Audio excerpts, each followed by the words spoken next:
At 6:32 on the clock right now, brand new this morning. A reminder to make sure you've got those carbon monoxide detectors working in your home after a couple was found dead in southeast Houston. The couple's family members actually found them inside of their home just off Burkett and Anita.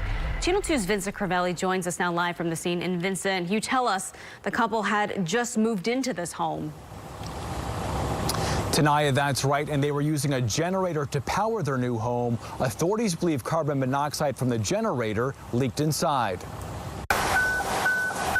A tragic scene unfolds in the 3rd Ward. Family members devastated after discovering a husband and wife unresponsive in their new home. We're not seeing any signs of foul play at this time. Authorities declared the husband and wife deceased and began searching for clues. The only thing that we do know is that they just moved into the home.